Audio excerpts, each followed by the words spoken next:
Welcome to the Spectators Podcast. Here are your hosts, Corey and Jeff.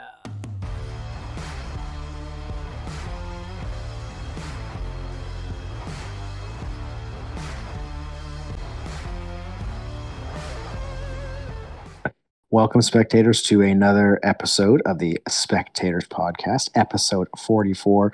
Corey, I don't even think there's a point to ask you how you're doing. I think you and I are like the rest of the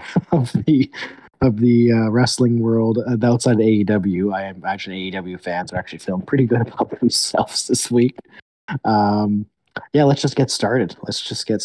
And where do you want to even go? Because it's hard to fathom how to put this into words of how this whole week has been for WWE. I want to acknowledge AEW as a company. I want to say that they're really capitalizing on some of the things that are going on in the wrestling industry right now, and we'll get into this in the episode. Instead of acknowledging Roman, you're acknowledging AEW. I'm acknowledging AEW. That's where I wanted to start. Secondary to that, I want to congratulate Rhea Ripley on her championship victory, because I think it's only fair to start with the positives, and these are things we should highlight. Good for you. I was not ready to go there. I also want to congratulate Sami Zayn and Kevin Owens on their championship victory after a very hard-fought battle and legendary championship run by the Usos. Honestly, I got to give the Usos credit for everything they've done over the last 600 some days. It was such a good match too. So I wanted to start with there. And now I want to get into the meat and potatoes of this situation, and it didn't take very long because that's really all I can really highlight from. Well, let me just add on to that before we dive in. So yeah, the tag match was fantastic. Night one in general of Mania was really good. All the matches, I think, were fantastic.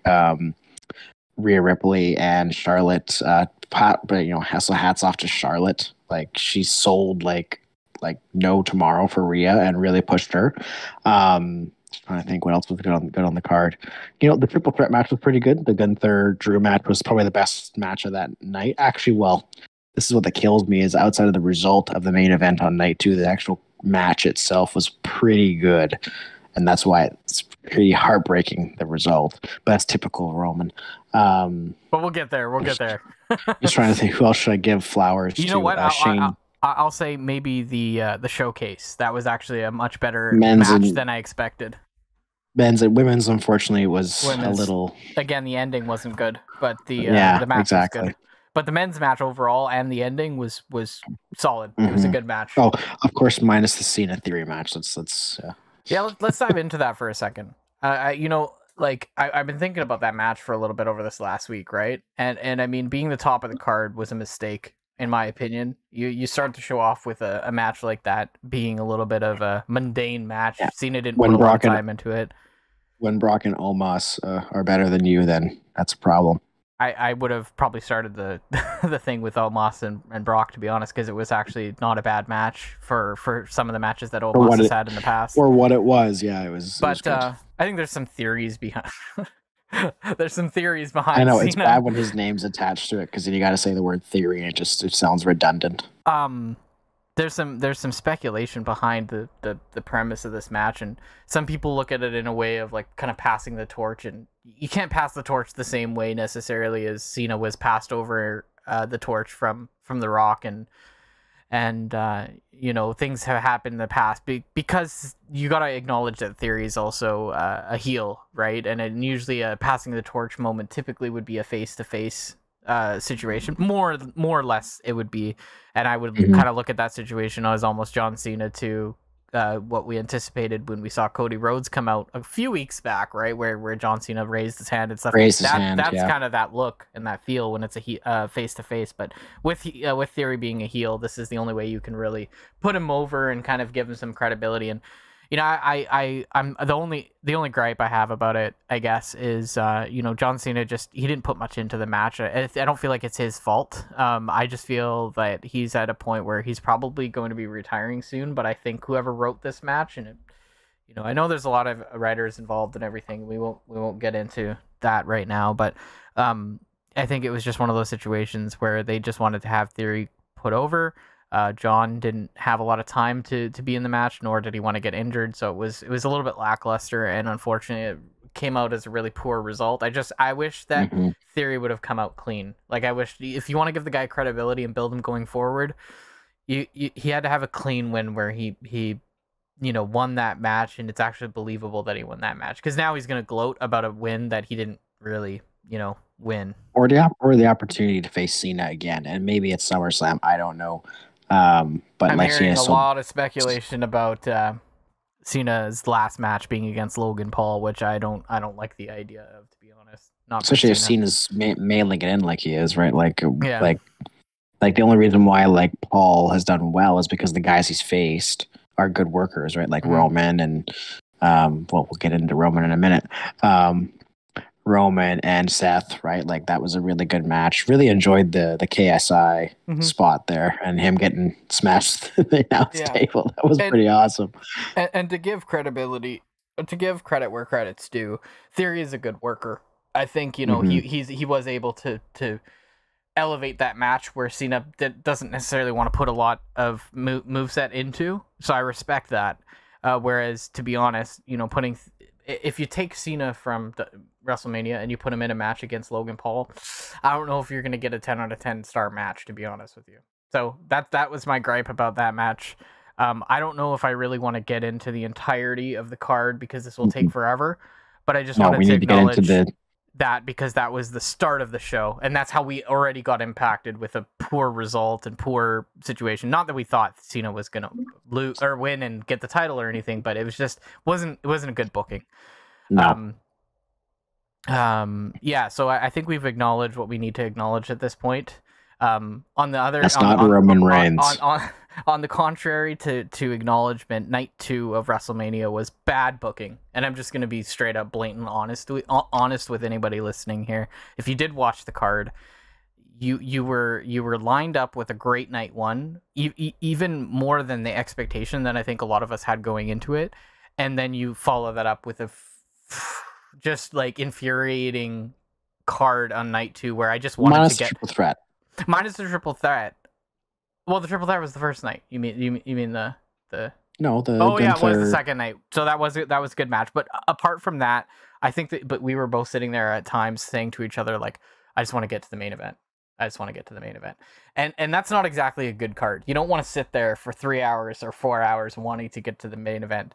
I think you probably remember me saying this at the end of night 2, that WWE should just really focus on making a great one-night WrestleMania and drop the 2-night thing. And I still feel like that now a week out. It wasn't just a timely frustration, to be honest. But I mean, I don't know what were your thoughts, because this was like your first experience getting a full, true WrestleMania, and this is supposed to be the card of the year.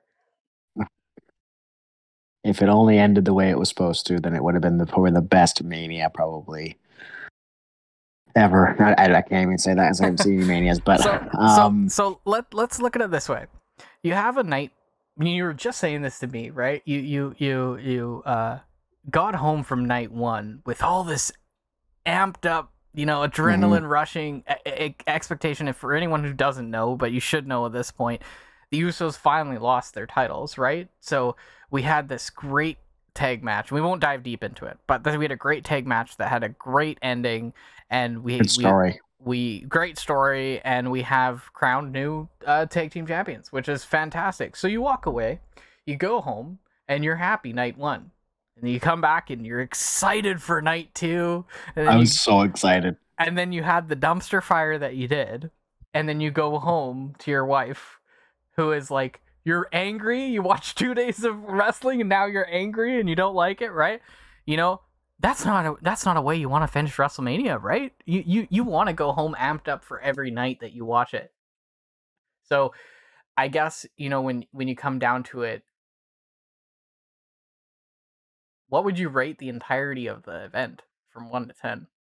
That's so hard. To be fair. I gotta give it like an 8, because like if you think about it, like as much as I hated Roman winning, the match was incredible. It was the way they booked the match. You have to. It brings frustration because it's like, why did you book it if he was going to lose? But the spots in the match were good, and I can agree with you there. Yeah. Like it was a really good card if you really think about it as a 2-night whole, right? Yeah, yes, the second night was lackluster, but the main event, again of night 2 didn't deliver. Yeah, it didn't deliver on the story, but like the match itself was. Yeah. This is why it's so hard because like the match was fantastic, but they ruined it, right?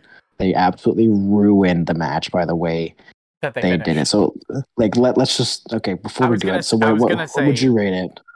My rating would be a 6 out of 10, and I would have given night 1 a 9 out of 10. That's how good I thought that card was. But the night 2. You, as a wrestling fan and watching, this wasn't my first rodeo. This wasn't my first WrestleMania. And we went into this with the kind of low expectation in some regard because we were saying that there was crappy booking prior to, like there wasn't a lot of build was awful. The build was awful. Was terrible. So, night 2 showed that build was awful. And especially the Bianca and Asuka match. It was like, this is good wrestling, but like I don't care who wins. The fans weren't behind anyone. The fans weren't behind it. So I give that night a 3 out of 10, and I think that brings my 9 out of 10 back to 6, to be fair, because there just wasn't any matches apart from the Gunther match. And yes, Roman and Cody put on a really good match, but to be fair, you can have the best match in the world, but if your finish ends in a way that is just not compelling enough, and there's arguments here on both sides, we'll get to it, but if it's not the right ending, it can really make the whole match worthless, to be honest. And I think that's why I look at it as such a low card on that second night. So that's where I sit, the 6 out of 10.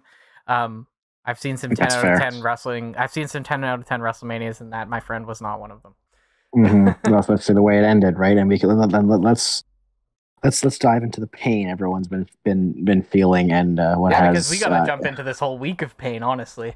Oh my god, yeah. Because and it's interesting too because Sunday started off with the news that WWE was getting sold too, so that was another big like exciting piece of news before even night 2 started, right? So it was like, oh, look at the buzz, like Endeavor's finally, like WWE's finally getting sold. What does it mean, right? So there was some cool buzz and energy, and then it like by when did the match end? 9:00 our time, so what, almost midnight Eastern. Like all of that goodwill that the WWE built up was completely shattered, just gone. And I think for me, and I wonder how you feel on this, what brought my frustration so high is that like it was one, okay, if not Cody, then who? And 2, it's like it's Drew, it's Sami in Montreal. I mean, KO is never going to win. It's all these. Despite that, there was also like situations with KO and other people in the past that So, but go ahead. And like especially Sami in Montreal, you're like, okay, it sucks he didn't win, but you've got Cody, right? And so there's that, and then the match itself is what really got me upset. Was that like you book this match with the way you did, with Sami and KO hitting their finishers on Roman, and then you have, I mean, again, this is Cody's decision, so I can't be fully upset. But then Cody hitting the bionic elbow. But what got me was he hits 1, he hits 2, and then it's freaking Solo, who on Monday that previous week, he pinned and won clean, is the one who costs him the match. And it's a stupid, lame freaking spear. And then 1, 2, 3. And like, I remember, like, I couldn't actually believe what I just watched. Like, I was in such disbelief. I was like, they didn't actually just do that, right? Because, I told you, we said in the predictions that I was 50-50. I was 60-40 at that time, but I was like, I don't know if WWE is ready to move on from Roman, but the way they booked that match, why book that match the way you did? if Roman was going to win. That makes no sense to me.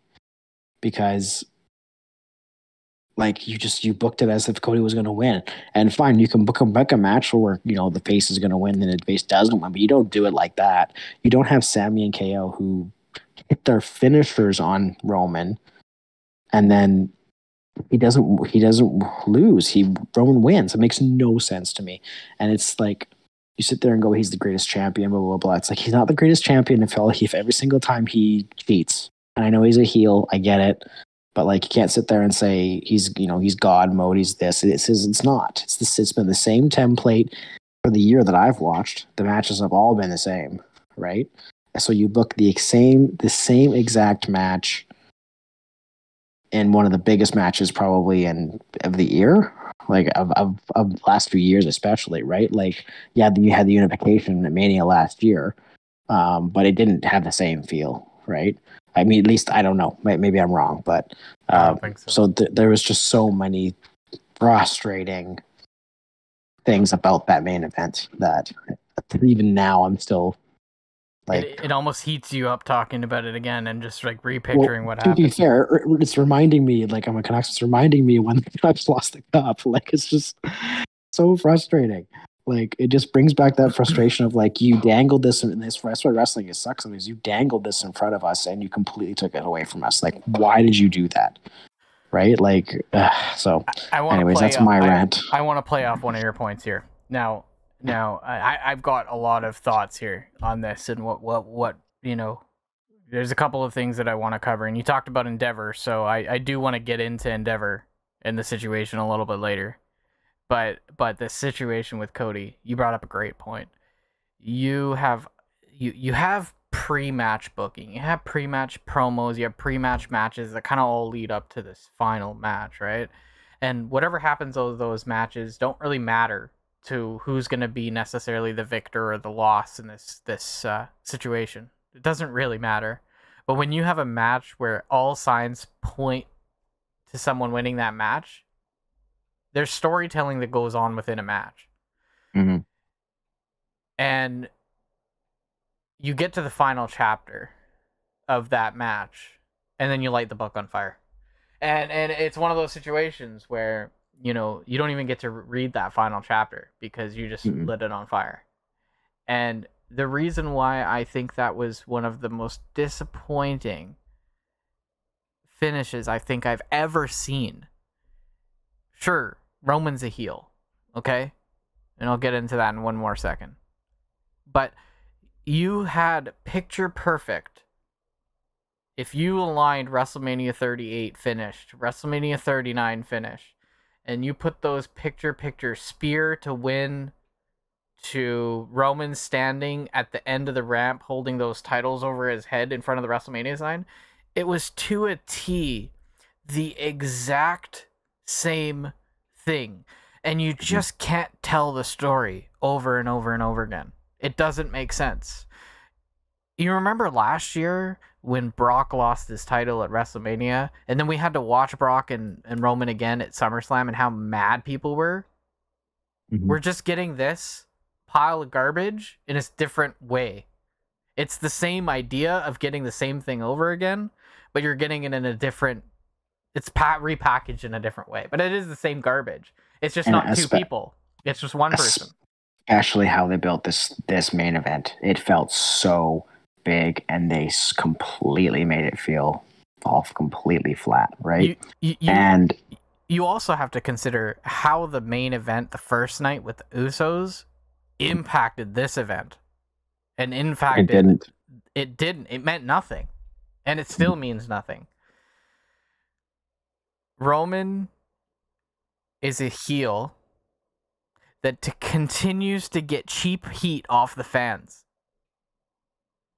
His heel gimmick, his whole shtick, is losing heat. It's losing. What I mean by losing heat is it's losing momentum. There's no originality in it. He's Roman Reigns back 8 years ago, where the fans booed him because he couldn't do a promo. And now the fans are booing him because he can't do anything different. He did one thing that's worked over the last damn year. And it's worked. And he continues on with the exact same thing every time. And he's getting cheap heat off the audience now. You know who the real heel... I'm going to go on a whim here. No, I'm going to go on a whim here because I think you're going in the same direction and everything. You know who the best heel in the WWE is right now? Freaking Dominic Mysterio. I was going to say the same thing. Come at me. Come at me if you want to have problems with it. Well, you saw that heat tonight. Like, holy moly, he couldn't even speak. There's no one who has true natural heat than him. And Roman's heat isn't the same. Roman is going out there and he's saying the same damn thing. If you're a heel, because we all know, like, the characters they play in the ring aren't the characters necessarily they are in real life. And Roman in the ring playing his character is the same thing. He's doing the same thing, and he's getting heat because people are getting tired of him. They're getting tired of the bloodline. They're getting tired of all this. And so yes, there are Roman fans. I know there's lots of you guys out there, but you know. And that's the thing, like wrestling is subjective, right? And there are people who are Roman fans and are happy to see him continue the reign, right? But here's the other thing for me that really kills me is that I was so into the Bloodline story. I know you're not, but I was like, give me every SmackDown segment with the Bloodline, and now I could give a crap less about it because I am so deflated with it, right? And this week was the same. I was like, I don't care. Right? Yeah, like you've completely killed my interest in this storyline, and they're starting to show the dismantle, but they're gonna lay it out. What freaking WrestleMania next year? I can't do that. You segued to exactly what I was gonna say. And you're a great example of it, being a fan and a fan who's watched this whole last year. You know, being a new fan, especially, well, not a new fan, but you're coming back to it, right? And I know that, you know, there's fans who come and go, and there's diehard fans, and there's casual fans. But WWE has been doing things lately that they don't understand repercussions. They're not understanding repercussions, and when you are having these opportunities, which don't come around that often, to have natural baby faces in the company that have this much fan backing, when these fans are cheering their lungs out for, I'm literally saying 3 names here. And that's Drew McIntyre, that's Sami Zayn, and that's Cody Rhodes. You had 3 opportunities this year. You failed them all. And now you're in a point of repercussion, because now, for those fans who are fans of Roman, there is going to become an end where you are going to get sick of him, and you are going to get sick of the storyline, unfortunately, because nothing good lasts forever. It's true. Try to tell WWE that. And try to tell WWE that. And you know what? Roman is going to hit 1,000 days. He might hit 1,200 days. He might hit 1,500 days. And so help me God, I hope he does not hit 2,800 and plus days to beat Bruno Sammartino, because I don't know how many fans will be able to do that. Mark it on your calendar. That's when he drops the belts. 2028. Your beard by that point will be all. Will be full gray. So will Roman's. I mean, so there is repercussions, because you got to factor in that you don't get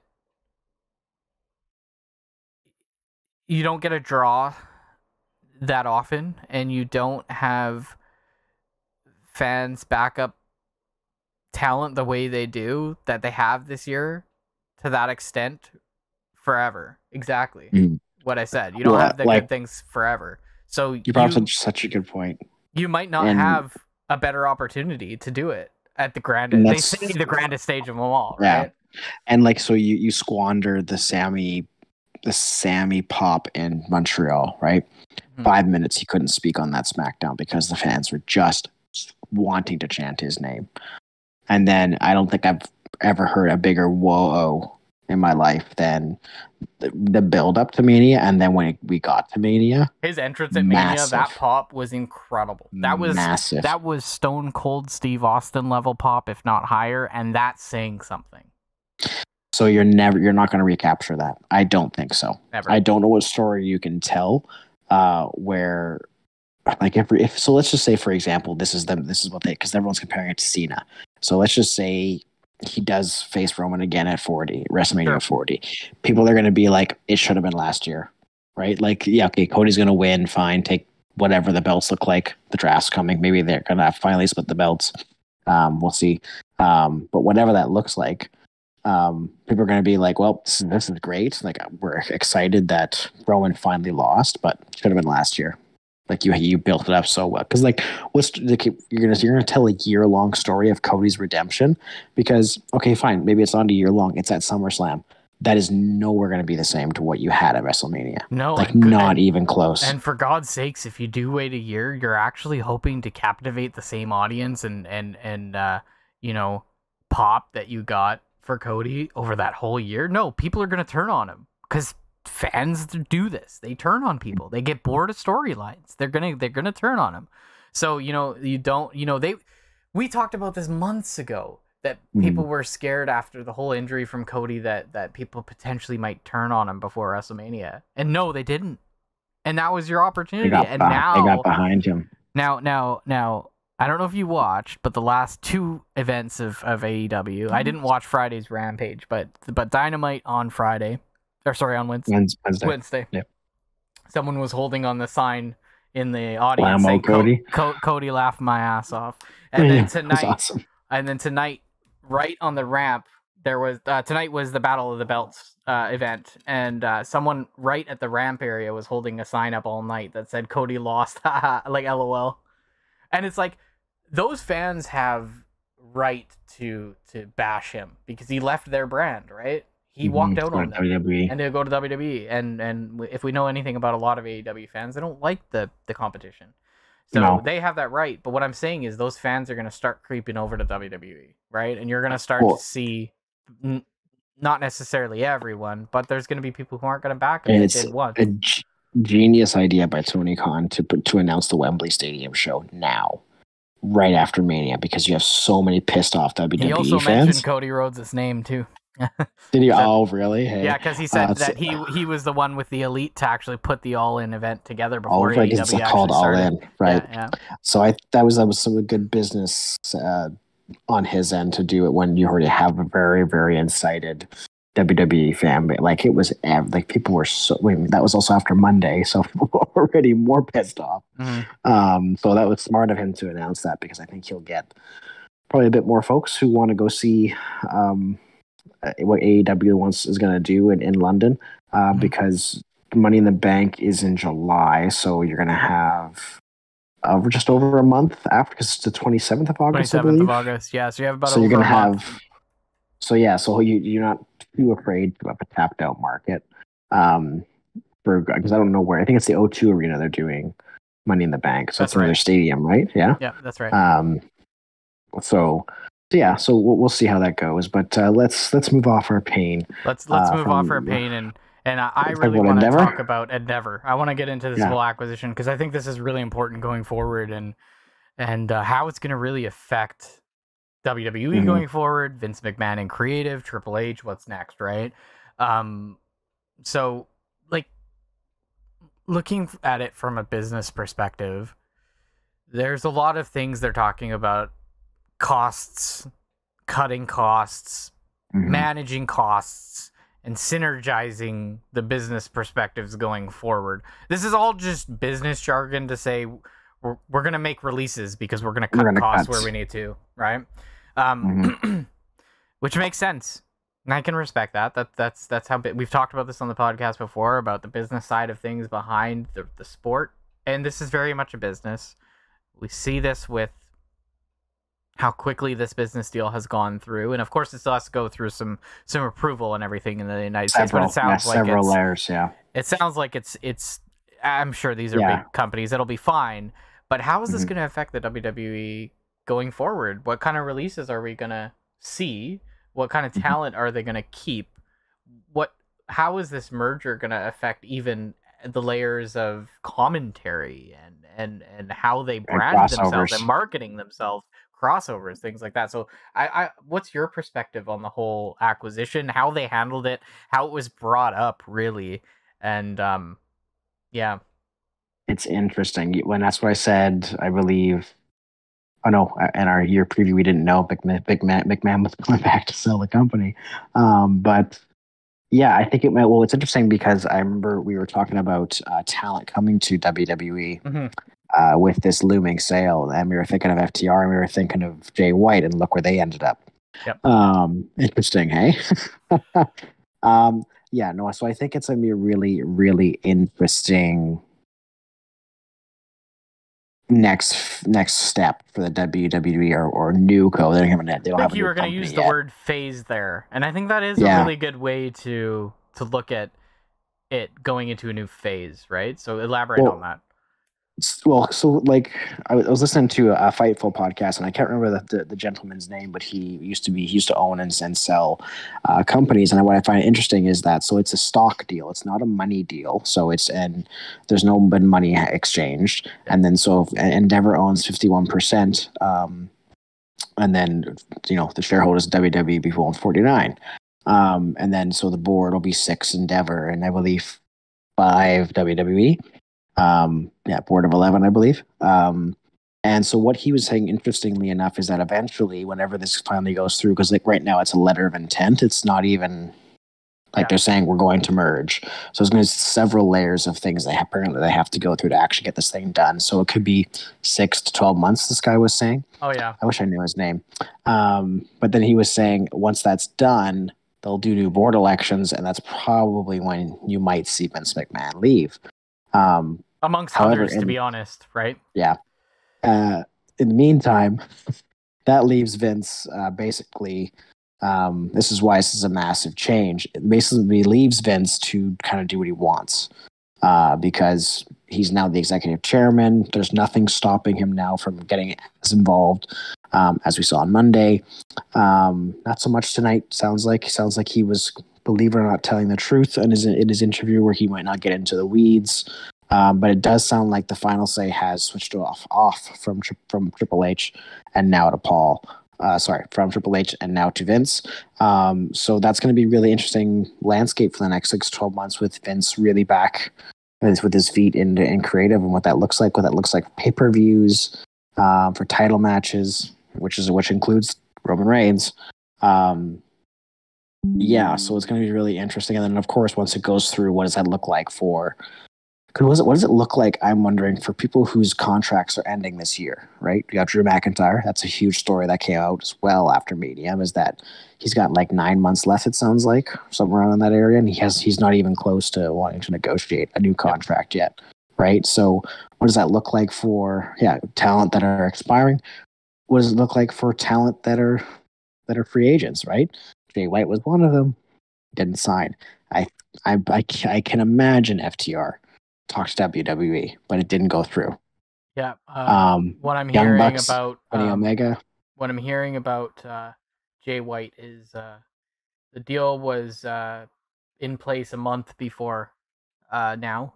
So we're talking like the finalized deal came a few weeks before WrestleMania, but WWE already had creative plans in place that they presented to Jay White for if he did come.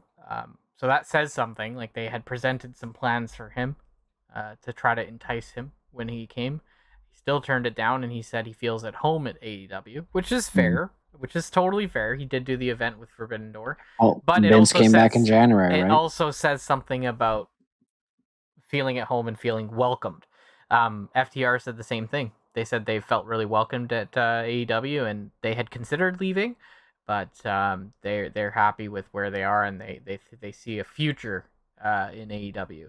I think that also goes to new tell tag champs. Vince did not like them very much. No, he was the one who released them. So, and he was, I think, a barrier to some of these, right? And so, what does it mean for guys like? I mean, I can think of the Young Bucks, right? But that's the other thing with Cody losing. Like, who wants to go now, right? Very right? true. Because, and who knows? Cody could be a part of this story, right? He could think this is a good idea. I don't know how much involved he is in this story, right? I mean, it looks like they're going to have a cool, like, I'm actually looking forward to the Brock and Cody match now that my anger is gone. Like, I think it'll actually be a really good match at Backlash. Right, and I hope if he loses, then they'll be very mad. They just got to do it right. They just got to do it right, and they got to book this right. So that's my thoughts on Endeavor. What about you? Well, the first thing we heard was that night that it was potentially going through. which seemed odd because it seemed like where we were was we still weren't anywhere close to a sale happening anytime soon. And then all of a sudden, this sale had happened. And apparently, according to Ari Emanuel, who's the owner and representative for the Endeavor side of things, he was very adamant in saying in his interview with Vince McMahon that, they have been discussing this for a long time. They had wanted to merge a long time ago. If I remember correctly, Shane McMahon had brought up to Vince many years ago that he should buy UFC. And Vince was like, didn't want to buy UFC because he thought it was going to be something that folded later on. Well, he made a mistake. He should have bought them. That was the opposite. He would have gotten a lot more money, right? And now you got a company running them both. So anyways, Ari also came out and said things along the lines of they knew about Vince's accusations. They knew about his scandals. They knew about his... No. They're mistakes, Corey. That's what Vince said. They're just mistakes. They're mistakes. But Ari knew all about this in a business practice, and they didn't care. They even were bold enough to have Vince McMahon on the interview, and they were bold enough to say to everyone who watched that interview, nationally, internationally, that no, we Vince isn't going anywhere. As a matter of fact, we want Vince to be involved in creative. That tells me you have issues with your business ethics at the top, and that's going to be a problem. Well, not only did they say that, but they said, "Oh no, Vince wanted to walk away, but we convinced him to stay," which I don't believe at all. But anyways, they have a good relationship. It's clear. They have talked before. There's a relationship there. There's some unethical practices that may be happening, not necessarily with anything they're doing wrong or not legal. I'm not accusing them of anything, but I mean, when you make a statement that you know everything's happening, a lot of people look at what Vince did and just really don't have the same level of respect for him as they did. And yes, he paid, he settled all this fair. Legally, he's settled it. He's fine legally, but there, it just says something to a lot of people from their perspective of business and ethics, and you kind of just letting that slide like it didn't, almost erasing what happened. And we know Vince is also someone in WWE. I won't blame Vince entirely, but WWE, they love to act like things never happened.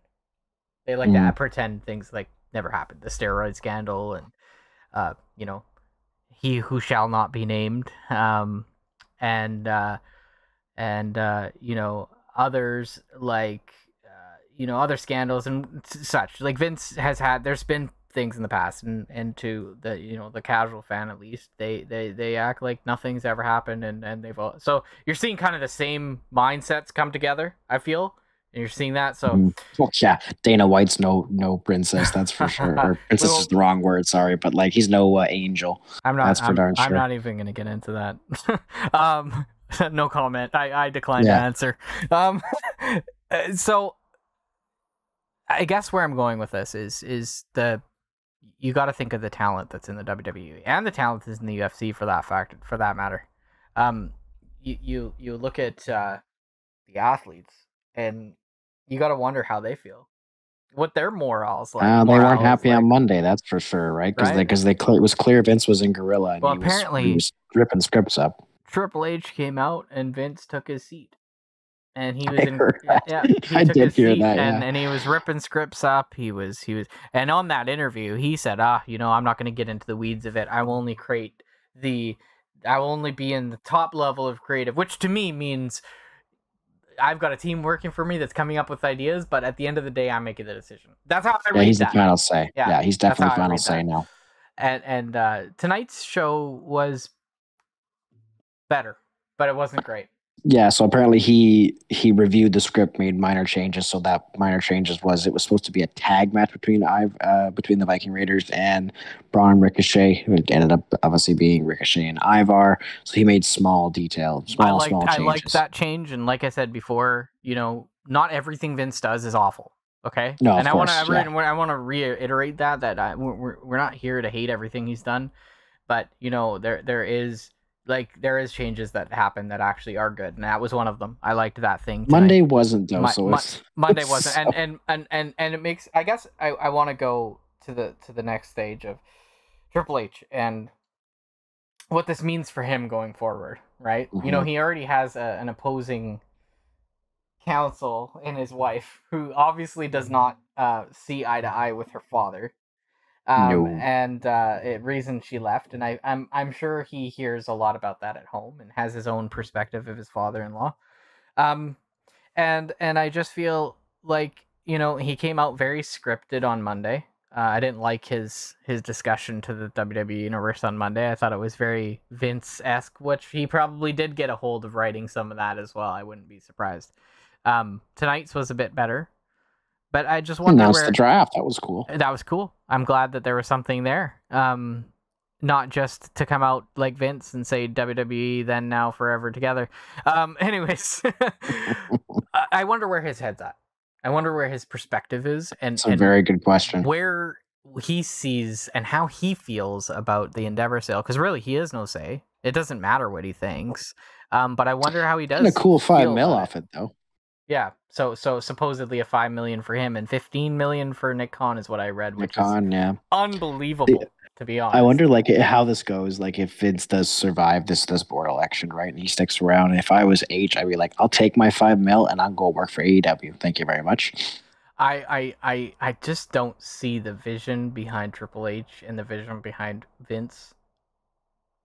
They're going to conflict, for sure. They're going to conflict, and I'm not saying in any way that one is better than the other. I'm still very disheartened by some of the things that Triple H has written as well. But, you know, I think we move on to the next step of the next layer. We peel back the onion. We go to the next layer, and that's going to be the WWE talent and their morale, right? We talked a little bit about that, but with Vince mucking in the mud in creative, we know the struggle with it and the morale that goes on with bookings getting canceled, events getting canceled, matches getting canceled, things getting changed on the fly, audible changes, and two of the most important things that I think on our platform we have to be honest and we have to share and we have to bring a light to things that not every podcast is necessarily talking about, and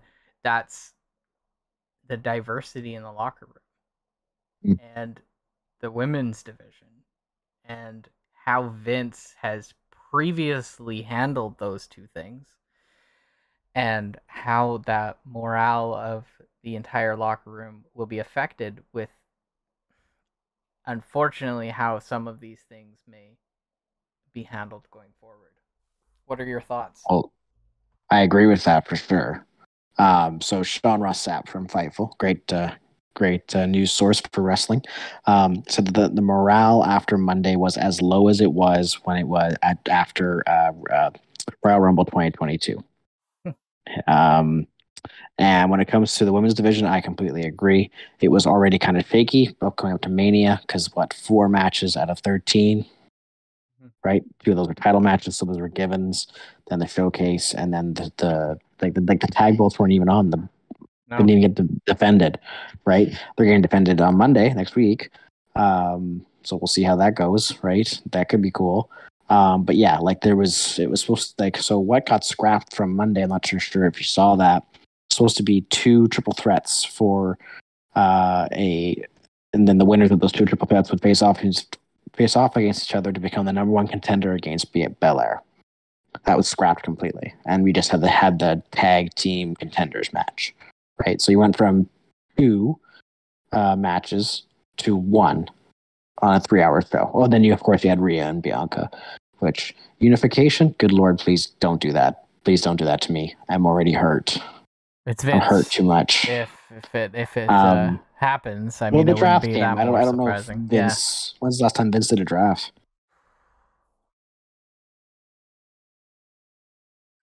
Probably no earlier than 2019. 21?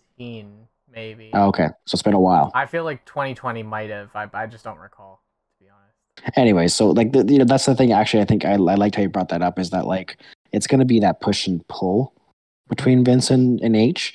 I do wonder how frustrated he is because Clearly, he had a plan for this Raw after Mania. He wanted it big. I'm thinking Jay White was part of that, but Vince came in and literally ripped it up. Yeah. Well, so that's got to be very frustrating, right? Because I think he wanted Raw for Mania to be big because you had that. It has to be. Right, and I think the Brock and Cody thing was a big thing. I'm not gonna sit here and say it wasn't, right? Like that's pretty shocking what happened, right?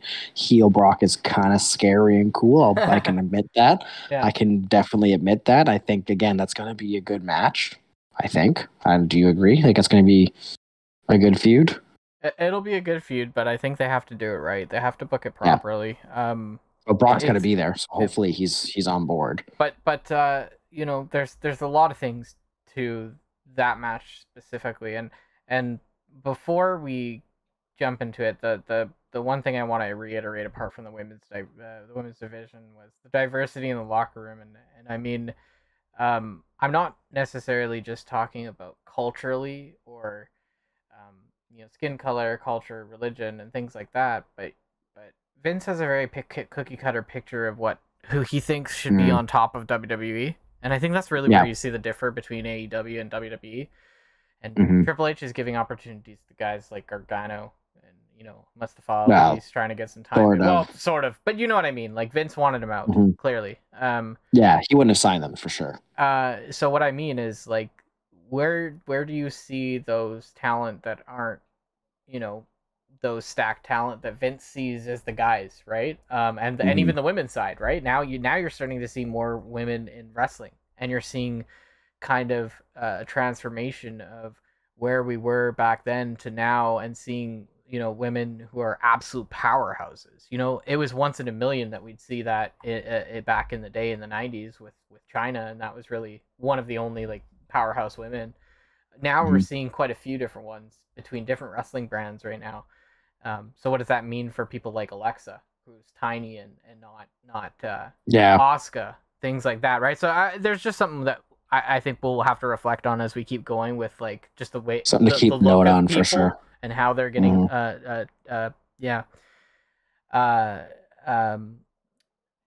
but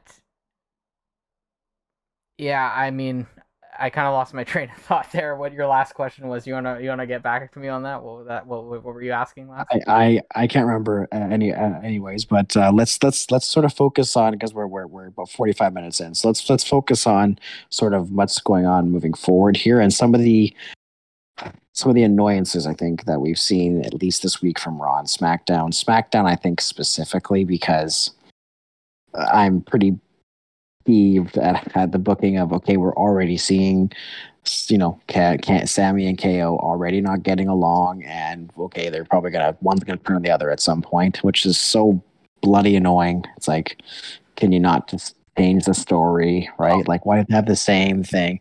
And then the Sami match ends the exact same way when how Cody lost, and that's just frustrating. Here, let me get into the weeds. So we'll go back to WrestleMania. We'll go back to night 2, night 1, and Triple H's press conference, and we're gonna get into something that he said, and that was that there's still more story to be told. And this is what really irked me about him that night, because there's still more Bloodline story to be told, and it's clearly not going in the direction that I think any of us thought it was gonna go in, which really irks me even more. We're watching this week, but okay, so Cody gets involved with Roman on Monday. Brock happens. And now I remember where we were talking about the Brock and Cody situation. Oh, Brock and Cody, that's it. And I'll get there and say that I'll make it quick. It's got to be booked properly. That you can't have any squash matches. You can't. Brock's got to work with Cody, but apparently this was in the plans all along. Brock already knew a month. So this WrestleMania match finish was written by Triple H. Very disappointing to hear. So now for sure his bookings were the Sami situation, the Drew situation, and Roman situation, which really tells you a tale of what's going to happen.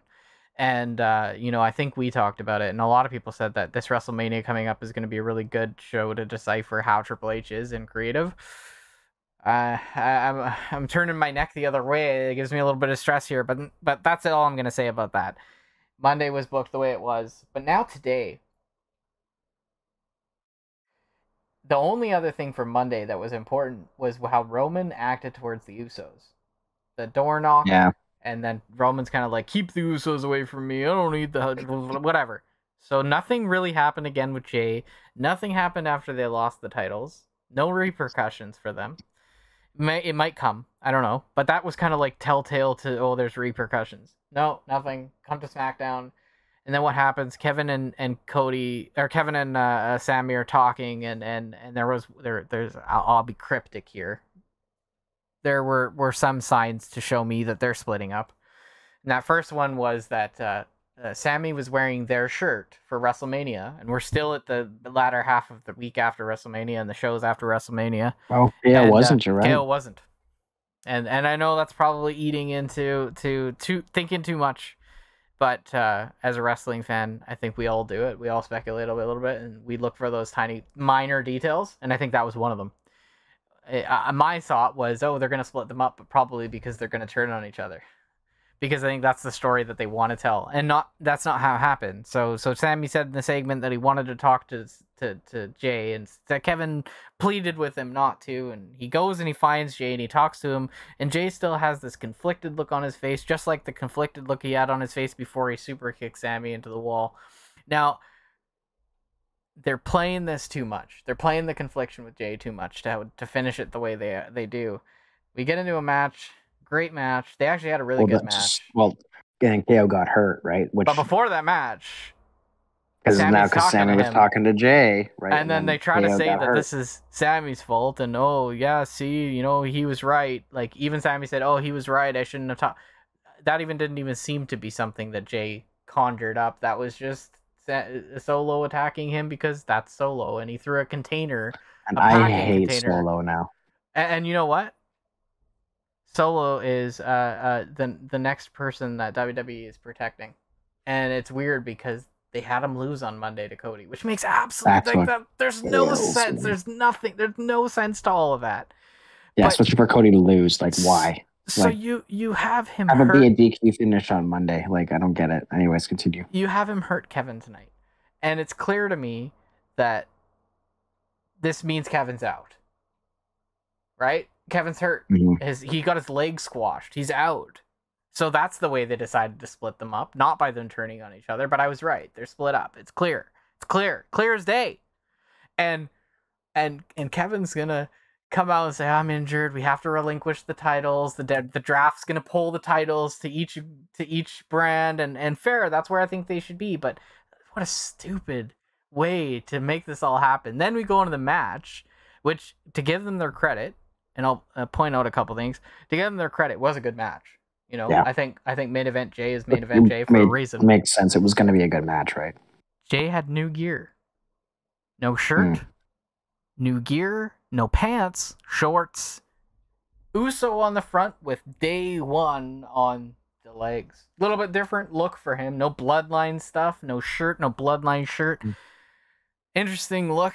And then Jay comes out, and my partner's sitting here watching the show with me, and she's like, what's going to happen is Solo's going to beat up Sami and Jay's going to stop him. She's right, but it didn't go the way I thought it was going to go. He got stopped. But I really hated the throat spike.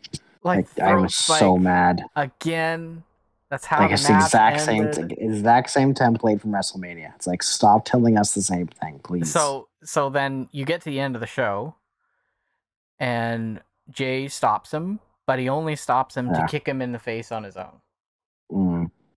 And why are we having a match if that's all that's going to happen? We need Jay, because Jay's just playing this whole I'm conflicted, but I'm actually not conflicted. There's no... Look, it's stressing me out so much it's giving me hiccups. I actually got a white hair from WWE. Thank you. So, I don't know. How do you feel about it? Because I just look at this match and I feel like, where are you going? What are you doing? Like, what, like, to me, I want to see the Bloodline have disruption at this point. If Roman's not losing those titles, I want to see some sort of disruption. But it doesn't seem like they want to go in that direction. They do, but it's going to be like, play it out till Timbuktu. Yes, like that's what kills me. It's like we're gonna see this confliction for a few months, right? There's probably gonna be a 6-man tag at Backlash because Riddle came in for the save. Right? I don't think KO's out, but like I think you'll see a 6-man tag of some sort, right? Maybe the Usos get another title shot if they win. I swear to God, and it's possible now. Anything's bloody possible with this stupid booking they're doing now. And what really annoys me is like you said, they're re-pushing Solo again. He's now the right-hand man to Roman, and that drives me nuts because you had him lose to Cody. If you just simply did a DQ finish on Monday, I would still be angry, but like him being pushed wouldn't bother me so much. Mm-hmm. But now it's just like he's just like this sniveling side henchman. It drives me nuts. He has no originality for his own character either. Like with their booking, they're giving him nothing. Like he's not building his own character up at all. Yeah, it's just like he's the enforcer. He's like the hit man, right? Like it's a mafia thing, right? And the other thing that kills me, and it's I said to you, I started watching a year ago, right after Mania. WWE is in the same damn place that they were last year now, right? Roman doesn't go to all the shows, right? Like it's just the Usos, and now fine, you've got Solo involved, right? Fine, it's not exactly the same, but like Roman wasn't there tonight. He was there Monday. He didn't wrestle on Monday. He had one dumb promo where he didn't want to fight Cody, and then Lesnar showed up, right? Like, so clearly they're showing you that like Cody and Roman aren't going to be seeing each other for a while. Yeah, they're not for a while. No. Right? Because I think Roman's probably not scheduled till King of the Ring, which I can't see him having a match if which it's is May, right? End of May. End of May, and he's probably not gonna have a match because the whole point of the tournament I actually think he'll win King of the Ring just to piss people off. Look at that's exactly that face. That's why he's gonna win. But that's fantasy booking. But yeah, no, I'm frustrated. Like, and I just. And like, what are you gonna do? Book Ronda Rousey to win the Queen of the Ring? Oh my God, just. She'll just have one match and she'll get a bye to the final and then she'll just win. Mm-hmm. But. Yeah, like, and that's the thing. Like, this storyline would have been way more compelling without the titles. If Cody would have had the titles, imagine if Lesnar attacked Cody like that with the titles. And Cody would, so good. And then you can see the bloodline crumble, right? Like, because that much better. There don't need to be titles on that side. Mm-hmm. There doesn't need to be, and Brock has the stipulation with Roman that. Because he lost that match at SummerSlam, he's not allowed to face Roman again for the titles, as long as Roman's the title holder. So to your point, having him face Cody, oh, cool. You know, Brock might win the WWE title again as a heel, and I like that. And then you could have pushed Cody even to further heights because he would have beaten Brock as champion. He took out Roman, then he took out Brock. So over. A lot of people speculate Cody's supposed to be winning in Saudi Arabia at Crown Jewel in November, and I think this is bonkers because I just can't get over the American nightmare winning the titles in Saudi Arabia. I'm led to feel that this isn't the case, to be honest. Mm-hmm. But even if you have him win at SummerSlam, it doesn't feel the same. And then you want to wait all the way till next year at WrestleMania. Well, it's not good because people. How long can you back somebody to not win? Yeah. So we're coming to the end. I want we'll ask one quick question, one prediction. WWE draft, what do you think is going to happen? Yeah. I mean, I got to go to the obvious here, and Judgment Day is going to stay together, and they're all going to be drafted to Raw, I believe. Well, Rhea's champ though. Here's where the fun comes in, my friend. So champs can move. So we've seen this before. Becky and Charlotte did this last. If Rhea goes to Raw, the automatic situation here is then Bianca has to be drafted to SmackDown. Oh, interesting. Okay. I like Bianca on the SmackDown roster. Me too. It's fresh. I think it's great. And what happens in that case? Scarlett and Bianca. They swap the titles. They just, here's mine and here's yours, and they just swap titles. We've seen this once before. Becky and Charlotte have done it. I really love this idea. I think I'd rather see Rhea stay on Raw because I want Judgment Day on Raw. But I think Judgment Day is going to start. We're going to see them still go. I don't think we're going to see anything end here. Not with they the split the team they're belts. getting. Yeah, and when you mean split the belts, you're talking about the tag championships and Roman's belts. You want my honesty on this? I know you do. I don't think the belts are splitting for Roman. I really don't think so. Do they unify it then? Although I will hedge my bets here that Roman's moving to Raw. Interesting. Why I say this? Don't think Fox would be very happy with that. Why I say this, and I'll lean in on your perspective here too. Why I say this is because Fox has been so lucky to have Roman for the last 2 years. He's been on SmackDown for quite some time. I remember the days where Roman was on Raw. Had some great segments over the last year on Raw, let's be honest. They terrorized the locker room. It was fantastic. But Fox has been also lucky to have Roman for such a long time. And now, with only being one champion, because I don't think they're splitting the belts here, we're going to move Roman over to Raw. We're going to move the Bloodline over to Raw.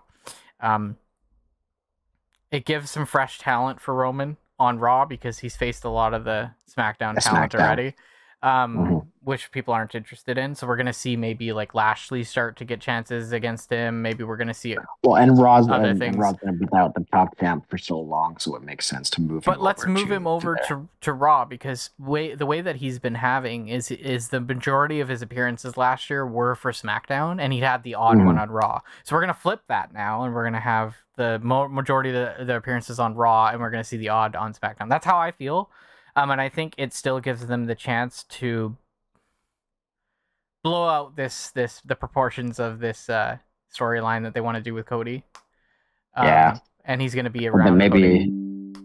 Yeah. Okay, that makes sense. That's why I think so. You think some call-ups for NXT then? No. Ooh. As long as Vince is involved, no. So we'll see how that goes. I think we're going to start seeing some call-ups potentially after the Endeavor thing will go through. I just think if you have to think of budget cuts and things like that, I don't know how much talent they're going to want to bring up and then potentially have to cut later.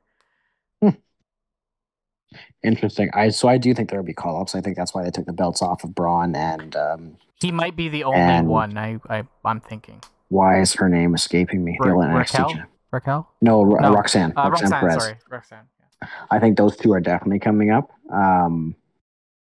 Maybe after that, not right, because they just turned Braun heel too, which I think was a good idea.